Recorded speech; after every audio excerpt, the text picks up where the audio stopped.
I walk into the room, the door closes, and I've never felt in my life so many people turn around and look at me and not look away.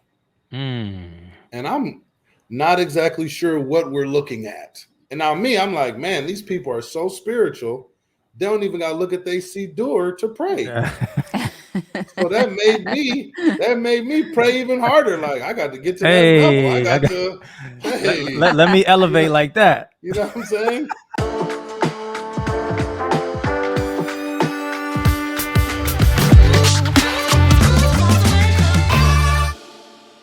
Ladies and gentlemen, welcome to Talk Jewish to Me. I'm Ladero Hart, And I'm Danielle Hart. and we're House of Lev. This is a podcast brought to you by Aish. So before we get started, make sure you take the time to like and subscribe, and make sure you check out the channel and check out all of the other great, amazing Aish content that they have to offer for sure. Let's introduce today's guest. Ladies and gentlemen, we have the absolute pleasure to be interviewing L'chaim OG. Before we bring him on, listen.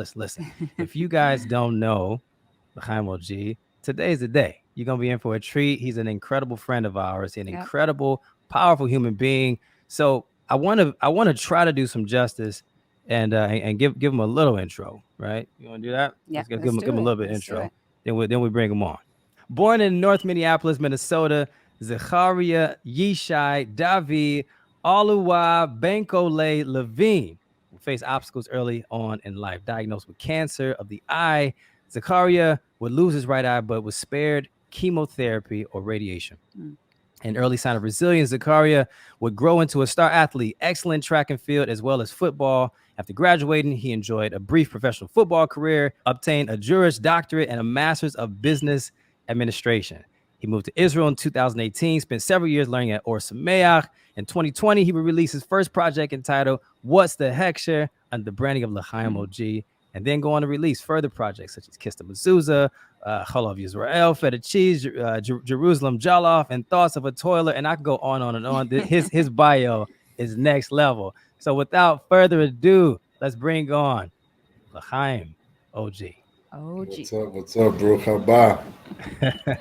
Good to see you, my brother. Good to Yes, see we're you so all as well. excited to have this interview with you. And thank you for doing this with us. I'm honored. They say a person's not judged by necessarily what they do, but by those that are willing to associate with them. So, I feel I honored. agree. Amen.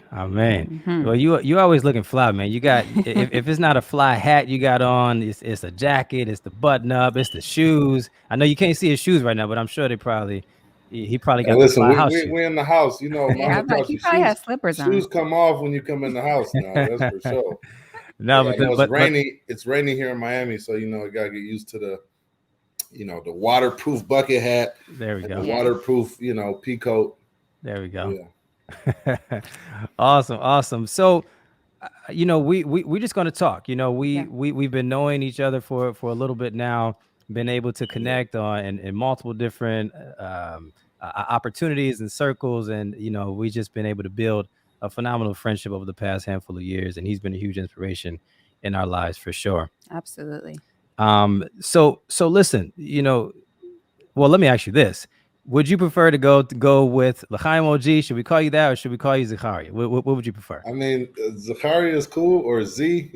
Okay. Okay. All right. Let's Yeah. go there. Let's go with Zechariah. Okay. So with that being said, for those who may not know, Zechariah, he's an incredible artist. He's a musician. He's a business owner, businessman. So when it comes to music being played all over the world, impacting thousands and maybe hundreds of thousands of people. For those hearing from you for the first time today, who is Zechariah, right? And maybe you can even share a little bit about who is or who was Zechariah even before you got to this point. Let's start there. So, it's funny. The screen on my television says "Dear Mama," right? And so, Yeah. one thing that the rabbi addressed this past Shabbat was the notion of identity. Hmm. And as though I was intent on answering from my perspective, my thoughts are, well, who would my mother say that I am, right? Who would my father say that I am? who would my family members say that I am. And obviously, Ladero, you being a husband, you understand that a man is really not judged by who he says he is, but who those closest to him say that he is. So I believe that my loved ones will describe me as a very loyal, a very passionate, a very perseverant and optimistic individual that's constantly thinking of we, constantly thinking of how to incorporate and make everyone feel comfortable, wanting to make sure that no one feels less than, even like, my table, it's a round table. Like, hey, everybody got, in the house, everybody got nectar foam beds, everybody got fluffy slippers. It's just like, if we're going to do it, we all going to do it. I think that's how I would be described. And my biggest love interest is a Kadosh Baruch Hu, is God, is the master of the universe, the holy name, that is my motivation. That is my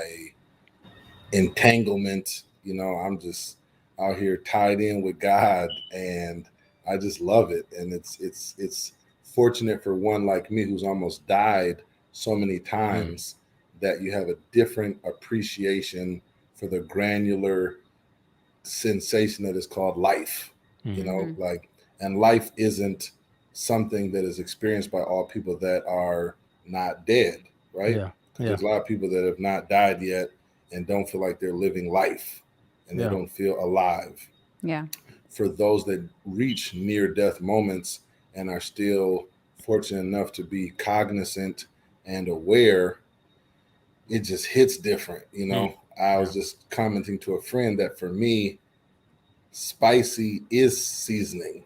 Like, it's not spicy, that's seasoning. Like, if the food ain't got no spice on it, it's like, yeah, I ain't seasoned this. And when you eat something spicy and then you have a nice cold glass of water, I find God to be that for me. Like, life is spicy, but man, God is that just cold glass of water that just, and water with some lemon, you can't beat that, No sugar, no special needs, just the coldness that is refreshing, which is God, which is the Torah, 5 books of Moses, which is Shabbat, the 7th day of the week. And so my music, I think, also is that, probably all those things: food, God, some drip, a little bit of bravado. You know what I'm saying? Because we're definitely from the trenches, Midwest guy, so we never going for the shenanigans. And also a mother that raised me on TV coupons, Encyclopedia Britannica articles, book reports, and vocab words. So linguistically, I'd like to think that I touch on words and word and sentence structures that have not been done before, and I do take appreciation in that. But it's all in credit to God. I'm not able to come up with anything on my own. It's all loaned to me from the boss, and I'm responsible to make sure, I pay it back. Boom. That's great. That's beautiful. And so I with you saying all that, and you mentioning how instrumental family is to you, and just hearing how much you talk about your mom, would you say that she played a major role as far as with your, your spiritual role now, how close you are with Hashem? And where did that come from? Yeah, 100%. I was fortunate enough to be able to host my mom down here last week, and that was a warming moment. Ah, nice. My mother was the first person I saw wearing Hebrew letters. She was wearing a chai necklace, most of my life, maybe when I was born.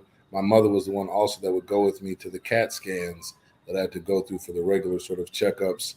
And I didn't realize how much of that experience and that being traumatic for me as a child created a tension between us, right? My mother having her own trauma, her mother dying when she was 6 years old, her being on her own since she was 13, surviving, broken backs, brain surgeries, and the like. That resiliency is definitely a part of what I have in my fabric and in my fiber. But also, I grew up in a 2-parent home, so can't overlook and understate the impact that my father had in giving me, a role model, a good name, one that was concerned about his family, but also foremost his community, and felt like his relationship with God was the apex of that responsibility sort of power chart. And so those things definitely played a part in me, and not dying from cancer but also not having chemo and radiation, I think gave me a more direct line track to God, because I was aware, that I was alive. And at that time, I think retinoblastoma was impacting 1 in 4 in the world, and not everyone was surviving. Wow. But then not having chemo and radiation, that's just not how it goes. If this is 2023 when it occurred, they probably would have taken me from my parents, right? Because they would not allow you to have a young child with cancer and then not, chemo and radiation. That's just not how it goes. Right. My parents making that choice, it was conveyed to me that was a God sought choice. Like, we prayed about this and we decided we're not going to microwave the baby. He's either going to live and fight or he's going to die. And I feel like the world has probably been disappointed at the fact that they bet on the kid, and the kid been out here swinging ever since, Wow. How old were you when this happened? Yeah. 16 months old. Whoa. Wow. So like baby. Yeah. Yeah. I was a little guy. Almost a 2-year-old. Wow. Yeah. Wow. I think it's just so powerful to, to be able to draw from those different experiences. And I feel like when we listen to your music, we can hear that. We can feel it, right? I feel like that's why you have such a story, man. That's why I believe that's also why so many people are able to relate to you, because you take from real life. Like, you don't just make up songs just to be making it up. Like, you really, really pull from those real places in your life. And I think that's what really, really hits home. Yeah. I mean it from the bottom of my heart. I'll be honest with you. It's funny. I make music really because I be wanting to have something to listen to. You know what I'm saying? I like that. Listening to it, forgetting that I wrote it, and I'm like, man, I'm feeling that. You know what I'm saying? It's like, but I'm really not. I don't identify with the music because I feel like God, kind of allows me to transpose it. So I reconnect to it, and in listening to it, and I don't really listen to music, and I don't listen to my music much. Okay. So in those moments where I'm like, it pops on or something, I'm like, whew. Like, because when I'm creating, it's just, it's like, it's like you're on the assembly line. I'm just the guy, pushing it down the line, which is why also my output is usually just like rapid fire, like boom, boom, boom, boom, boom.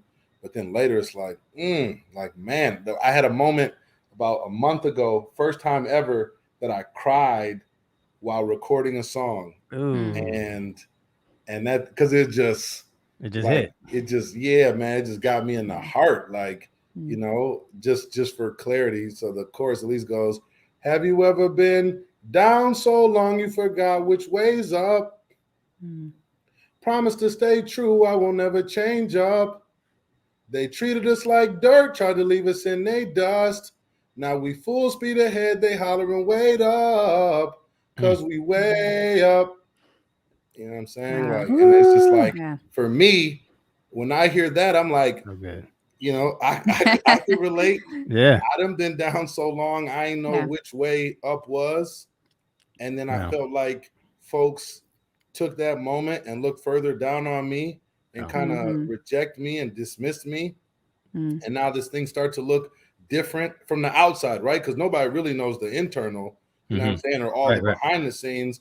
Now y'all trying to, and so it starts off saying, we the realest and they know it's true. From bounce pass to the alley-oop, no lies, we gonna stand on truth, intend to do everything that we ever planned to do, from dark days with the cloudy skies, where the weather's so cold you get frostbit if you ever start to cry. They beefing with you, no side of fries, just a glass of Diet Hope pouring down from the sky. I'm good with it, tell them pick a side, because this wave we riding gonna turn the tide. Like, so for me, all of that hits me in my heart. Yeah. You know what I'm saying? And I wouldn't be able to give it over if I didn't feel it. Whether the weather's so cold you get frost, but if you start to cry, like, it don't even feel like there's no room for me to have my humanity moment. Like, that's a cold world. Yeah. You know what I'm saying? Where it feels like everyone else is able to be warmed, but you're just dealing with the elements, So, No, that's good. Yeah, I feel like all we got to do is turn on some L'chaim OG music, and then like that's the podcast, because like your like your music is the story. You know what I mean? Yeah. I feel like we can just listen to it and be like, oh snap, like he went through this, he did like, oh, okay, man, I'm in the sheer now. You know what I mean? Then you take me on this journey. Now I'm in Miami on this track right here. Now I'm on Shabbos on the, you know what I mean? So it just you take people on the journey, man. It is beautiful. That's what's so beautiful about your music. It's a story to every song. It's not just like a song. Like you can hear, it's like your life, right? And I think even with that said, you know, you have such a background of so many different ventures and things that you have done, to sports, to entrepreneurship, to just so many things. Like, how did you find music with all of the backgrounds and things that you have? So, you know, my mother's side, Prince is her first cousin. So I was immersed and surrounded by greatness. We was gonna talk about that. Greatness, right? All due respect, not just casual, you know, greatness. And then also Jimmy Jam and Terry Lewis were like uncles. So that's greatness. Rock and Roll Hall of Fame. Next level greatness. My aunt discovered the band Kiss, right? That's greatness. What? Seriously? So which is why still to date, I don't identify so much with my music. Like, you know, if I'm talking to any of the OGs, they're like, oh, you got a couple 100,000 streams, eh? Yeah. You know what I'm saying? Bless your heart. You know what I mean? So, you know, it's like, it's different. I think I remember like standing on the dryer recording on a cassette tape at like 4. I was down there rapping. I had a lot to say. And my parents like, good, go say that downstairs where can't nobody hear you. You know what I'm saying? But then drumming, I came up as a drummer, and I definitely think that gave a rhythm to my flows. Like it's got to hit the pocket a certain way, pepper in that extra paradiddle, put that run in there like that. And then I began playing the cello in maybe 5th grade. So I was a part of the Twin Cities Orchestra. That was a very interesting musical like experience in that. I mean, I'm cello bigger than me. I'm walking through the hood with a cello banging off the ground. Every time I get to school, they're like, you broke the bridge. You didn't, whatever. You know what I'm saying? Like, so that was interesting. And then I never really got too much more into instruments from there. I just kind of wanted to articulate with my mind and with my oratory. And that just became, you know, I came up battle rapping, you know, like, you know, you're from the trenches. So it's like, hey, you got to, if I heard you talk 2 times in a row, I might roll up on you and start, you know what I'm saying? Start getting at you. And that became really how I gained my prominence, at least in the hood. It was like, man, he undefeated. I'm pulling up anywhere. And it's so funny because by being in the hood, having one eye, right? And I tell these stories funnily, you know, I love food. So when you have one eye, though, the thing is you don't really see what's on that side. Now, if you're wearing glasses, you can have a big old ketchup stain down the middle of your lens, and you don't know. You just, you know, it ain't on the left side. Right. You know what I'm saying? So I'd have moments where people would always take that as the weak point. And I'm like, you didn't even come up with a good one, and now I'm going to bust your head. Now it's over. So, yeah, and my family also big trash talkers, big debaters. So that just natural back and forth is also why, you know, I thrived in the legal standpoint, whether it's court or, you know, trials or that type of dialogue, you know, just ability to articulate. And I had very good teachers. And one of the moments I got in law school, I remember they said to me, Z, you're a great speaker, but you nod the head for the juror. Meaning I would speak and I'd say, I got peanut butter, I got jelly, I got bread. That's a peanut butter jelly sandwich, right? So I'm nodding the juror's head to agree. As opposed to, man, I got some peanut butter, I got some jelly, I got some bread. I don't know what I got on my hands. And they say, man, that's a peanut butter jelly sandwich. Well, now I've pulled them in from a place where they feel comfortable and they feel strong, and they're the one initiating the actualization. You know, I try to feel like musically, I feel like I'm able to do some of that, at least from a feeling standpoint. That by the time you get to whatever we're saying, it's like, yeah, you feel it. Yeah. Wow. Amazing. I mean, you know, I was reading this bio, and Danielle was like, I had no idea. Yeah, we didn't know all that about he you. did all this stuff. This dude got his master's, his doctorate. I'm like, law? Like what? That's the point. You know, I learned something from George Bush. If you play dumb, you could be president for 8 years. You know what I'm saying? Act like you don't know what's going on. Oh, I'm just happy to be here. Next thing That's you know, amazing. you know what I'm saying? And if you're really smooth, you could be president. Nobody even knows. You just be Dick Cheney. Dick Cheney was really the president, and they called him the vice president. You know what I'm saying? So I typically try to show up, just play like I don't know too much, don't say too much, let folks understand. I mean, people don't even know I'm able to understand Hebrew as much as I can. I just kind of play like I don't know what's being said. Don't look up. But you learn that in the hood, right? Hood, first thing you learn is mind your business, right? Yep.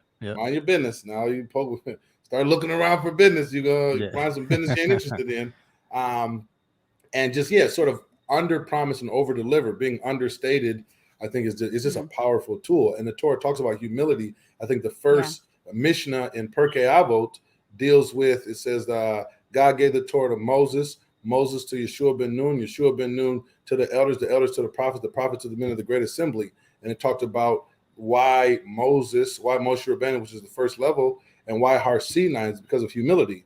Moses was the most humble of all, and Har Sinai, Mount Sinai, was like the sort of the lowest of all the mountains. And that is a constant theme throughout Torah. Like, if God is going to give this thing to you, if you're going to get this thing, humility will be the means by which you come into it, you know. Beautifully said. You mentioned Pirkei Avos. So for those who don't know, what is Pirkei Avos? It's ethics of our fathers. So there's 6 orders of the Mishnah, and Pirkei Avot is. And the Mishnah is. Oh, the Mishnah is the oral law with the 5 books of Moses, or the Torah being the written law. So the Mishnah, how I give it over to people, the Torah is Moses's speech, like what he orated, what he stated, what he said, and the Mishnah would then be, the Torah would be Moses's note cards, and the Mishnah would be the details of his speech. So in his note cards, he might write down, these 10 commandments. But then as he touches on each commandment, he's going to say, what does it mean to honor your father and mother? Well, the Mishnah states that a father's obligation to a son and a son's obligation to his father, not to sit in his father's chair, not to correct his father's words, not to prove his father's words to be true, to see him in, to see him going out, to provide him food and to provide him shelter. Like, that's a son's. So if you want to know, well, how do I honor my parents? Is it objective? Do I decide? Is it subjective? Do I decide for myself? Or are there specificities to this? How do I kosherly slaughter an animal? All the details that is in the Mishnah. And then the Gemara is like similar to reading case law, is a conversation between wise men on the different points or the nuances in that. When it says don't sit in his seat, does he mean literally not sit in his seat, or do not sit in the area in the house where he used to sit? So when I go to my friend's house, his father's out of town, his father usually sits on the end at the head. He will sit at the other end and in a different chair. So that's not sitting in his father's seat literally, and not sitting in his father's seat, logistically. Right. Got it. No, that's and I'm so glad that you were able to kind of give that over to us to kind of really help lay it out, because again, Aish has such a broad audience. And so to be able to kind of take some of these different concepts, some people watch Aish that have no spiritual foundation at all. So to be able to hear it on that level is very, very helpful for the audience. Yeah. So thank you for that. I want to talk about a topic that's pretty hot right now. So like the topic of like being Black and Jewish, and so I heard somebody say, when it comes to, black Jews, it's like you got one target on you for being Black, and then now you got another target. You got 2 targets on you, for being Black and Jewish. Like have you experienced like negativity within this particular area? And like if so, like how do you handle, being a Black Orthodox Jew? So I'm going to be honest with you. So one thing that's important to me is the lashon, or the language, right? Yeah. In contract law, the language makes all the difference, right? Yeah. What word was written down? What does that word mean? In studying Torah, you realize it doesn't call it Haga Pesach or Festival of Pesach. It calls it Haga Matzot, the Festival of Matzah. So for me, and I've been saying this for a long time, the only Black Jews I know live in Beit Shemesh. It's Nassim and his wife Adina and their children. His name is Nissim Baruch Black, right? The only brown Jews I know for sure are his brother-in-law's family, Joseph Brown, right? Mm-hmm. He's got a wife and children. In terms of the color thing, and this is just something that we all have to accept. Yeah. So under, and could call it the colonization model. Some use terms with deal with color and then a supremacy. I don't want to offend anyone, but color has never been how people were identified throughout history. That's a recent phenomenon. So in that recent phenomena, the controlling aspect of that game is to make it such that you feel, even for you to identify within yourself, you have to use my rules. Now, I never play along, as I stated earlier today. I just started wearing seatbelts 2 days ago. So I am of Hebrew descent, right? And a Torah observant Jew. I try to use, I'm going back to like textual terminology. I love it. That's how I'm going to identify myself, because you avoid so many different things. Now, what do you say? But the world is not going by that. When I get my form from the government or whoever, they say, check your box. Yeah. Well, now I check other, right? Okay. Because if I'm not participating, I have to be consistent in that. And now if we're going, now mind you, you're also talking to a guy who went to law school and business school. So here's the whammy. If you read the 13th Amendment, which ended slavery in this country, right? And I'm going to say this for a reason. It says neither slavery nor involuntary servitude, comma, except for the commission of a crime duly prosecuted and convicted shall be permissible in the United States of America. In essence, what ended slavery said no more slavery unless you commit a crime.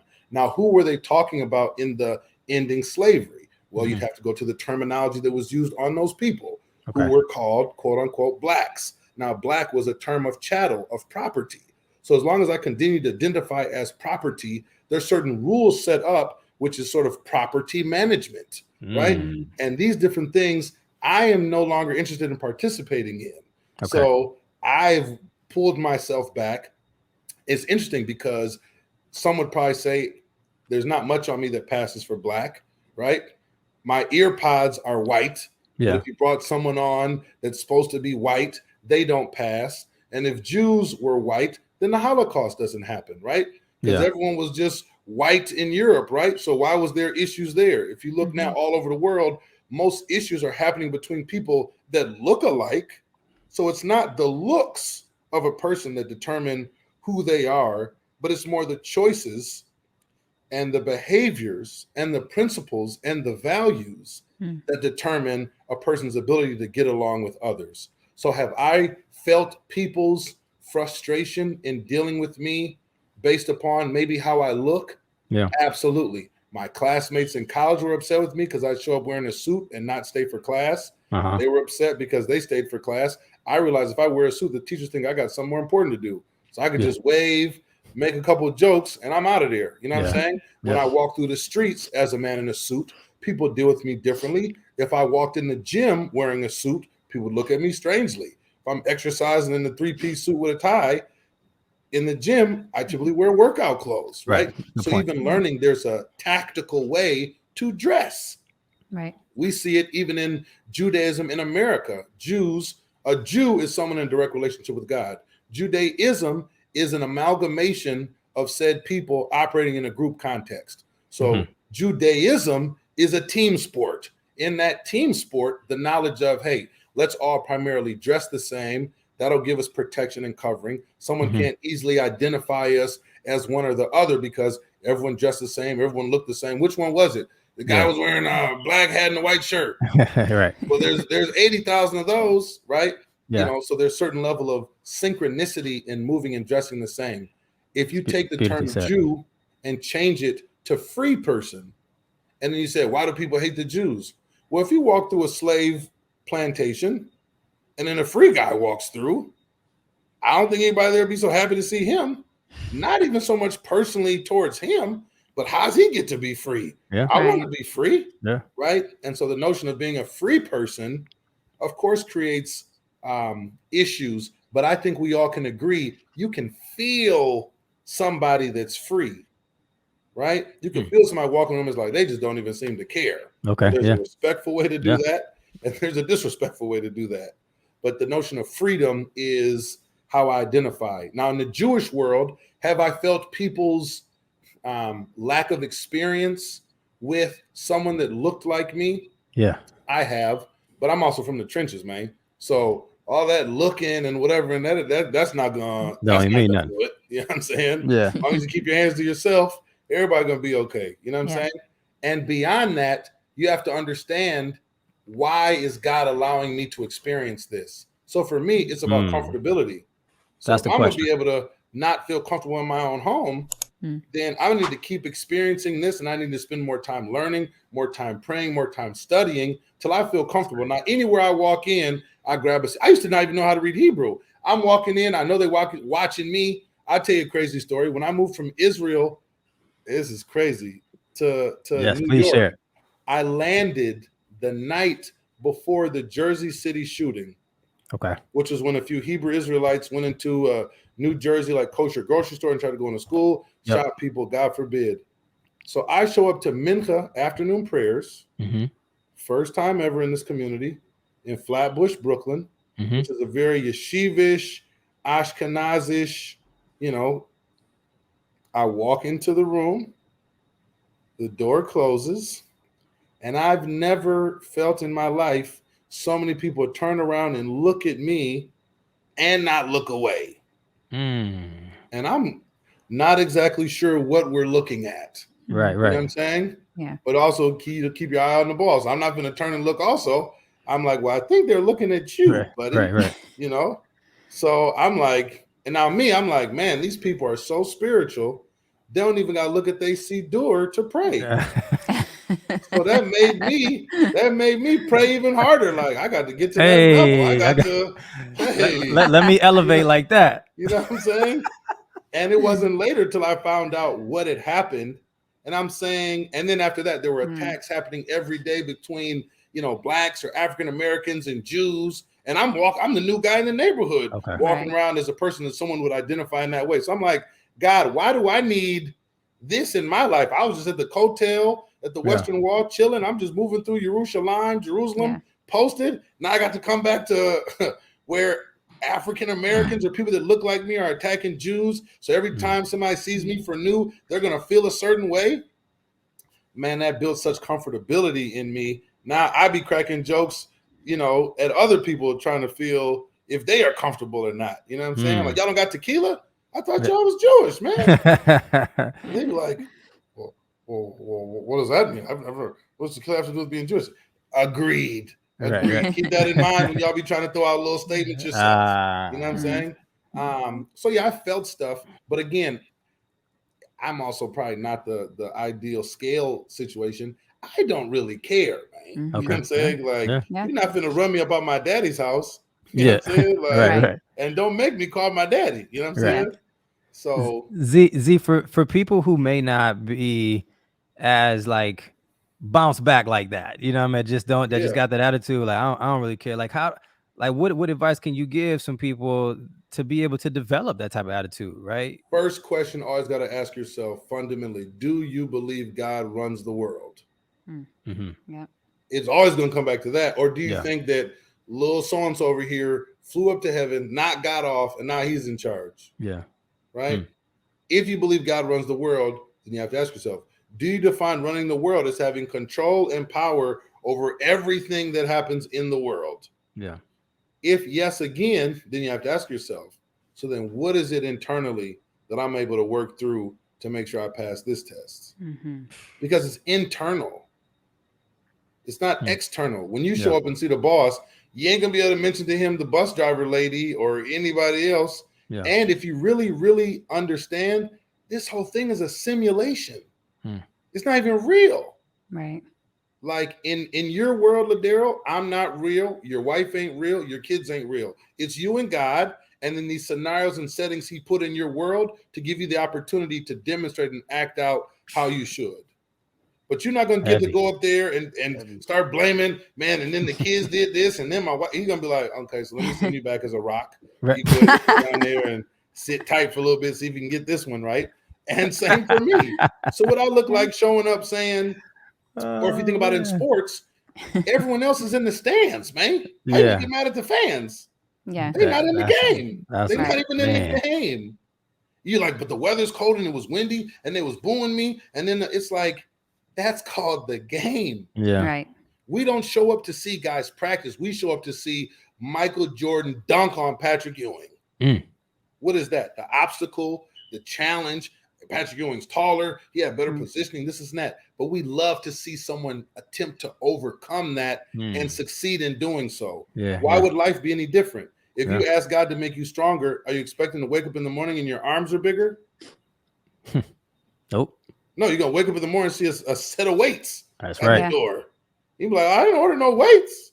Yeah. He'd say, yes, you did. You just have to get Praying to stronger. me all night That's about, right. God, give me the strength. God, give me the strength. Yeah. Well, here's the strength. You know what I'm saying? Go ahead and pick it up. Man. Well, yeah, we couldn't agree more because, people ask us, certain questions like that as well, too. And we try to just say, I mean, at the end of the day, everything, like you said, is ordained by God. Like it was already going to happen. Everything is in life is a test for you. So it's almost like stop putting the blame game on yourself and just take it, right? Take it and know that this is something that's going to better you. That's why we always say everything is for the good, right? Gamzula told me. And by the way, that's the scariest, most disruptive idea that they don't want to let out into the world. Facts. Because eliminating the blame game, people also fast forward that to mean also lack of accountability. But you have to ask yourself again, who is in charge of holding folks accountable? The master or the servants? Right? Yeah. So if I decide, you know what, somebody try to do something to me, I'm not even gonna, you know what I mean? I'm not gonna let that throw me off track.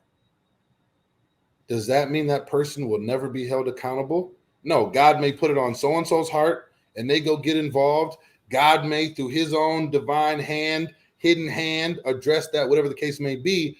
But my relationship with him will keep coming back to, did I feel like he was in charge all day? Yeah. Or did I feel like he took a couple lunch breaks and someone else took over? Because that will put strain on my relationship with God.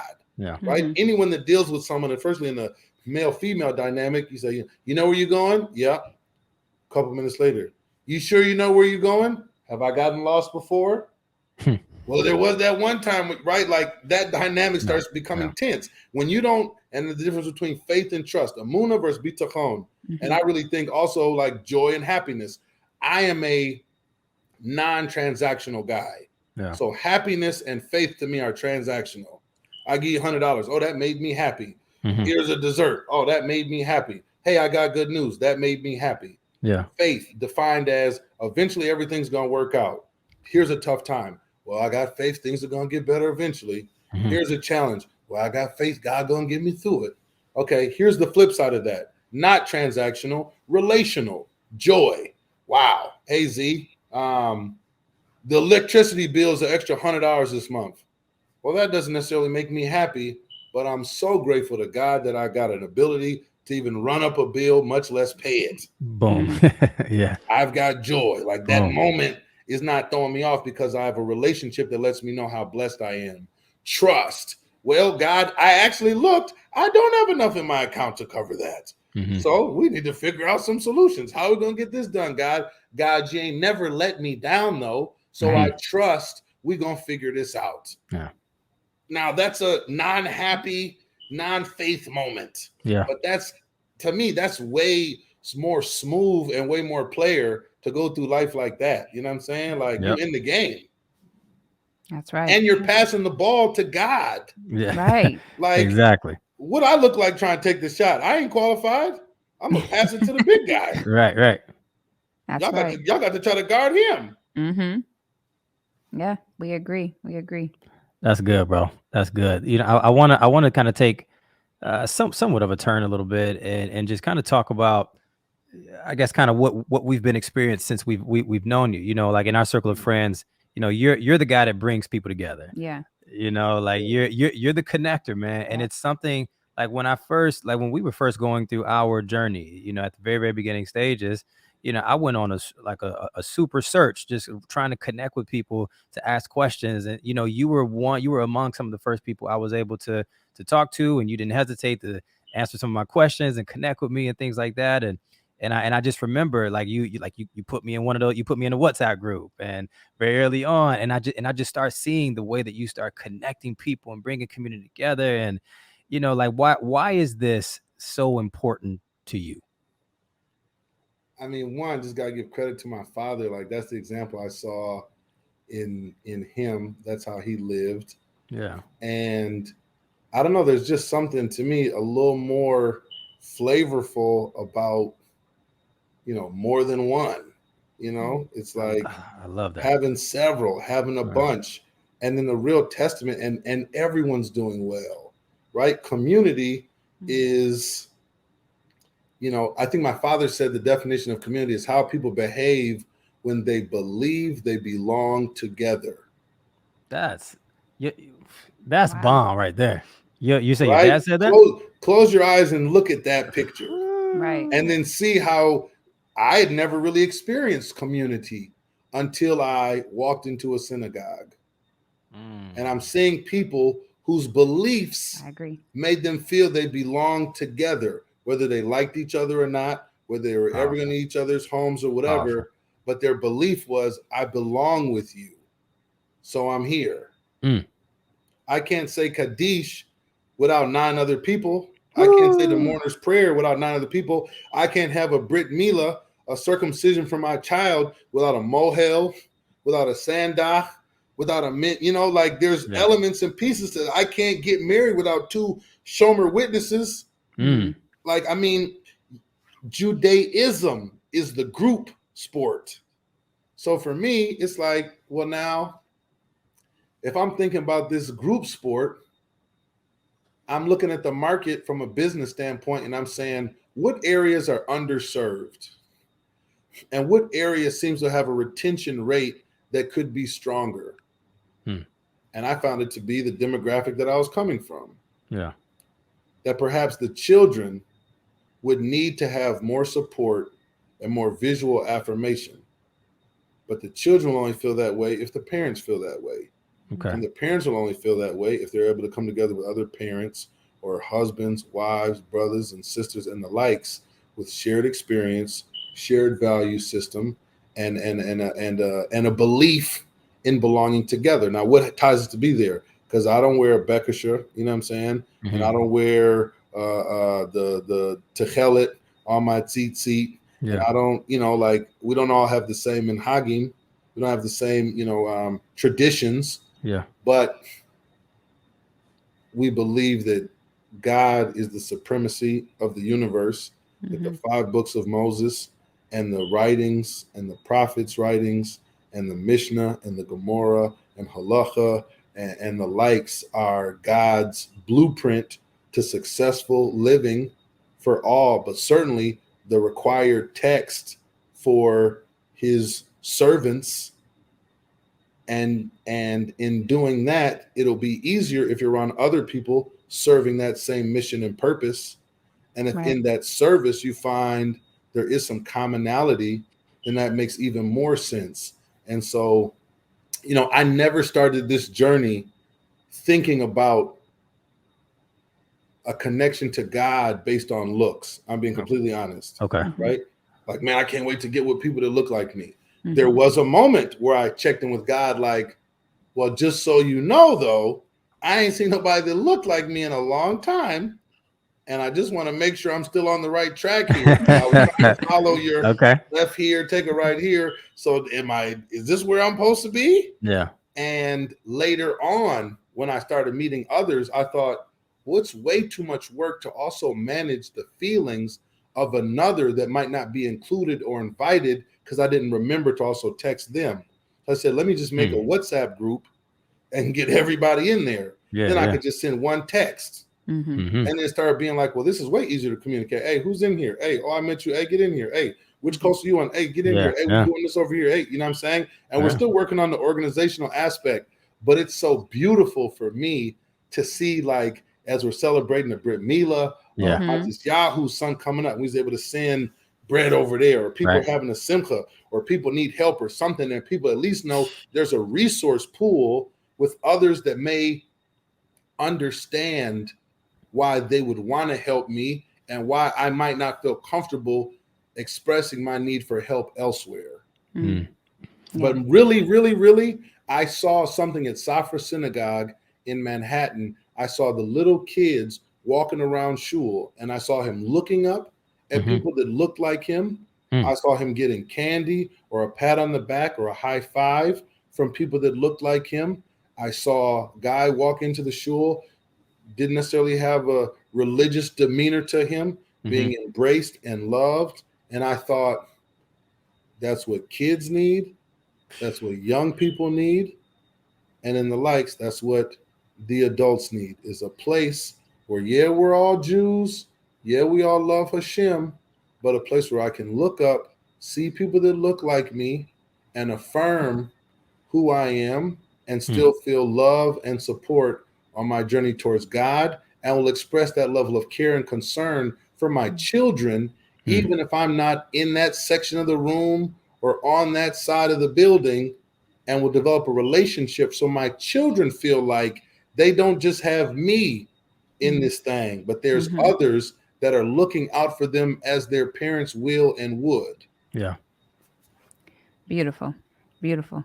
And you have been that even for us. So thank you so much. We can't even thank you enough for how much you've helped us with and you've done. So again, we're so appreciative, and everything that you said is literally you, right? 100%. It's 100% who you are. And I think people. So I just want to correct one thing. It's not me. I'm just a representative of the community, right? So it's our community. We're fortunate enough to be a part of a community where folks want to give, folks want to help, folks want to love, folks want to come together. I sometimes get the enjoyable role of being more visible in that. But for sure, I'm just the janitor. Yeah. You know? Yes. And a vessel. So, right. I want to acknowledge that as well, too. Yeah. So, yeah. Absolutely. And y'all are, though, just so we're clear, y'all are such a source of light and love. I remember when we were walking on Shabbat towards the shul and Yonatan's house, and just seeing the whole army, you know what I'm saying, mobbing, and the extension of you all's love and commitment is evident in the little people, and the little people bring such a light and a love and you could just tell there's something different and special there. And I'm so grateful to God that he's given you all the opportunity and the platform to share that with others in a wider scale, because again, it's which role and part you play in someone's moment and journey, we'll never really know, right? But we do know that everyone needs. Right. So it's a beautiful 100%. thing to be able to give, because it also ensures that you receive. That's the guaranteed model, and the Torah teaches that. If you give, for sure you're going to give. No question. Right. Boom. Yeah. Beautiful. Thank you. And thank you, for that. We're very, very, very honored, very grateful. L'chaim meats, man. You did this buy is like some, buy son. So I mean, this kind of, I don't want to say caught us by surprise, because we just expect greatness, that just keep, God just keep blessing your life. But how, like, what is L'chaim Meats? How did this come about? Tell us a little bit about it, man. We're so impressed by this. So I'm sure at some point people are getting tired of hearing my Hashgacha Pratis stories, you know what I'm saying, of my God divinely ordained moments. But when I came back to America about a year ago, my uncle had just passed, and I was trying to figure out where I would settle in America, just even temporarily. And the homie told me to come down to Florida. And I came down to Florida, and then I get a message from someone saying, like, hey, I'm talking to these people. I'm sitting on L'chaim Farms. Yeah. I said, that's the name? He said, yeah. And he said to them, I'm talking to L'chaim OG. They said, that's his name? I said, yeah. I said, well, send me the location. Let me see how far I am. No exaggeration. It said I'm like 900 yards away. No I'm way. sitting in my room. I'm like, it says I'm here, basically. Yeah, that's gotta be a mistake. Well, then come on over. And it's a farm, like in the middle of the community, kind of tucked away so you couldn't see it clearly. And I'm like, what? So I get over there, and they're talking about this future startup business model, whatever, L'chaim Meats. I'm like, that's the name? They're like, yeah. I'm like, well, I can't think of a better guy to be a part of that. You know what I'm saying? Right. And we're talking about food. I'm the number one food guy in the game. You know what I'm saying? So they definitely like won me over. I was eating bison filet mignon like every day. They're like, Z, move to Florida, join the team, be a part of this, whatever. And, you know, shout out to Adam Hendry and Ellie Ruimi, who I guess really were messengers in God saying, yo, you need to be down here. You need to be a part of this. Yeah. Florida has one of the most amazing Jewish communities, top to bottom, that I've ever been a part of. Hollywood, Hollandale, Surfside, North Miami Beach, Brickell, so much space and options. But bison is the most healthy option for meat, as much omega-3 as salmon. You know, the taste is amazing, especially the ground. The steak is more lean, less marbly because there's really no fat. But you're talking about just a time where what you eat is so concerning. And I've learned so much more even in my journey with God and my appreciation of kashrut through being now involved in this venture. So what is the difference between kosher, right? So kosher isn't guaranteed just by an animal having split hooves and chewing its cud, right? Yeah. After it's ritually slaughtered or shechted, it's then checked. And, you know, if it checks out, it's kosher. But if the lungs and the vital organs also check out, then it's glot kosher. Glot kosher is what America holds by as the standard. Okay. Other countries and places don't necessarily do so because so many things impact whether or not an animal is glot. So if it's a colder climate or a colder stretch weather-wise, you may slaughter 40 animals and only 18 of them turn out to be glot. Well, you're like, well, what the heck? What does that mean? What do I do with the other, 22? It's like, well, those are going to have to go to Muhammad and them. You got to send that to the halal route or to the just straight up route. Okay. So then you ask, but hold up, I thought you said the lungs had stuff on them and whatnot. It's like, yeah. So then you got to ask, well, you mean if I'm not eating glot kosher, then the animal might have had tuberculosis or he might have had a heart condition. And it's like, you ain't got to want to eat kosher because you believe in Hashem. Hey, go ahead and get your little car accident chicken wing. You know what I'm saying? That's your style. But for me, I'm like, we don't want that. Yeah. We don't want that. No, sir. Just from a health standpoint. Yeah, absolutely. I think the world will move to a place where kosher will become the standard of sorts from a health standpoint and understanding. Shabbat will become a preference just from a health standpoint as they come out with all these, how much intake of the eyes from the phone screen and the television and the stress from driving and all that. Like, you probably need to take a day off at least once every 7 days. You don't say. You know what I'm saying? I think in the rebranding of all this, you will find that if man came up with this, we ain't met no men yet that impressive to have this much clarity and foresight. Like, clearly these are divine lessons. And then some lessons just don't make any sense at all. We can't understand them. But the track record of the omnipotent one is such that you get some breathing room. Say, well, I don't really know why we're doing this, but, you know, I'm all in. So, L'Chaim Meats is right now in a few different restaurants. We go directly to consumer in order to provide a more applicable price point. And we're looking at doing some more engagements, activities, events where people can come, enjoy, taste, break bread, and see what the fuss is all about. We try and do something on the West Coast. You know what I'm saying? Yes. Okay. Yeah. Let's make it happen. Try some of that. Let's make it. Yeah. I can't wait to taste the bison. I never had. And by the way, you know, I'm a 10-star chef. They usually only do 5 stars. You know what I'm saying? But you know, I doubled up. You know what I'm saying? Because I got God.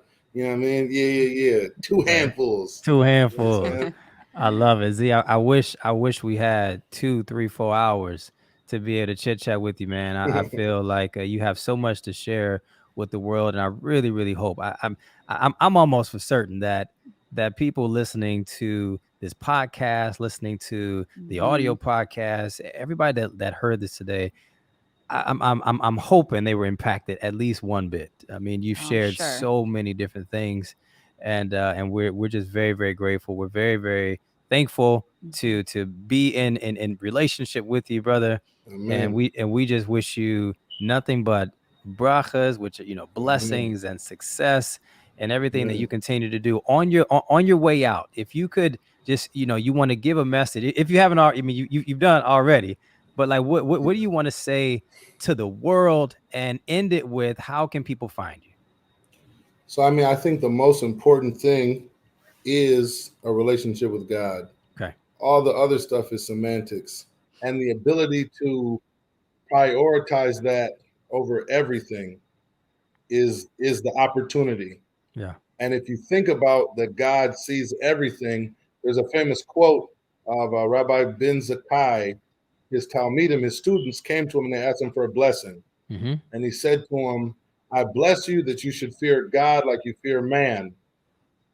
And they're like, Rebbe, you got it backwards. You're Yeah. supposed to Mhm. fear, you know what I'm saying, man, like you fear God or something, like, He says no, because God sees everything you do, but you don't care.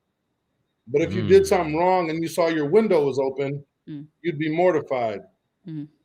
I give you a blessing that you should fear God like you fear man, Beautiful.